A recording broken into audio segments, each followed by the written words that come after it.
రాష్ట్ర ముఖ్యమంత్రి గారు వచ్చారు. రాష్ట్ర ముఖ్యమంత్రిని సరిపోలే, బడే బాయ్ని పంపిండు, మళ్ళీ అసదుద్దీన్ ఓవైసీని సరిపోలే, చోటే బాయ్ అక్బరుద్దీన్ పంపించిండు సరిపోలే. మహారాష్ట్ర నుంచి పిలిపించుకున్నారు, ఢిల్లీ నుంచి పిలిపించుకున్నారు, కర్ణాటక నుంచి పిలిపించుకున్నారు. ఎంఐఎం పార్టీ నాయకులు అందరూ వచ్చి ఈడ కలిసి ఎదిరినా కూడా ఇలా వాళ్ళు ఏం బీకెలకపోయారు. ఇలా కరీంనగర్లో భారతీయ జనతా పార్టీ కార్యకర్తల దమ్మేందో ఇలా వాళ్ళు చూసి ఇలా పారిపోయారు కరీంనగర్ నుంచి. నేను మొదటి నుంచి చెప్తున్నా, అభివృద్ధి నినాదంగా మేము ముందుకు వస్తున్నాం, అభివృద్ధి మంత్రంగా మేము ముందుకు వస్తున్నాం. మేము ఏం చేస్తామో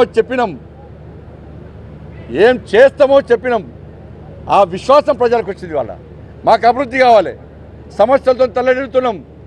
ఇవాళ ఇన్ని సమస్యలు తీర్చింది భారతీయ జనతా పార్టీ, ఇంకా తీర్చే అవకాశం అనేది భారతీయ జనతా పార్టీ అని భావించింది. కాబట్టి కేవలం నరేంద్ర మోడీ గారి మీద నమ్మకంతో మాత్రమే, నరేంద్ర మోడీ గారి మీద విశ్వాసంతో మాత్రమే కేంద్రంలో భారతీయ జనతా పార్టీ మాత్రమే నిధులు ఇస్తుంది, కరీంనగర్ను అభివృద్ధి చేస్తుంది అని ఒక విశ్వాసం ఉంది. కాబట్టి ఇలా నరేంద్ర మోడీ గారి ఫోటో చూసి, నరేంద్ర మోడీ గారు చూసి ఇలా ప్రజలు మమ్మల్ని ఆశీర్వదించారు, మా అభ్యర్థులను గెలిపించారు. ఇలా 30 గెలిచినాం, 3 మా అభ్యర్థులే. కొన్ని కారణాల వల్ల, సర్వే వల్ల 3కి ఇవ్వలేకపోయినాం. వాళ్ళు 3 కూడా కాషాయపు కండ వేసుకొని జై శ్రీరామ్ అనుకో తిరిగిన అభ్యర్థులే, వాళ్ళు మా వాళ్ళే. ఇలా అనేక మంది ఇండిపెండెంట్ భారతీయ జనతా పార్టీకి వస్తున్నారు. ఇలా అతి త్వరలో మేము మ్యాజిక్ ఫిగర్ దాటినాం ఆల్రెడీ.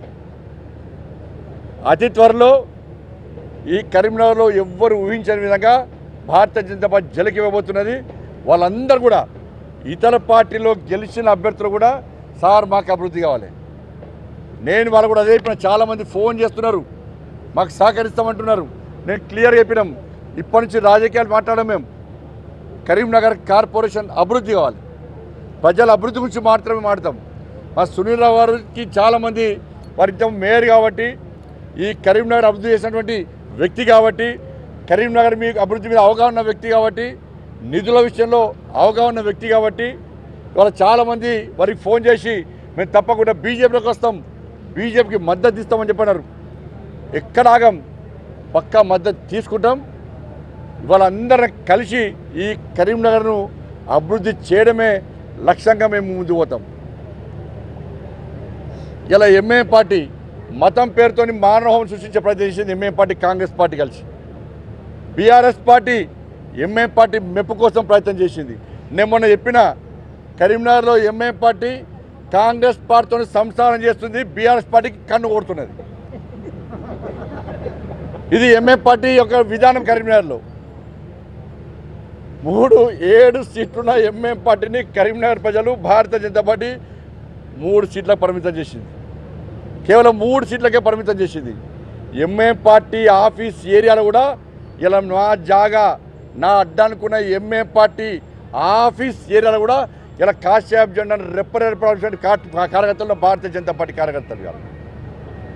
ఎంఐఎం పార్టీకి ఏడ పట్టుందో కాశ్మీర్ గడ్డ, గోదాంగడ్డ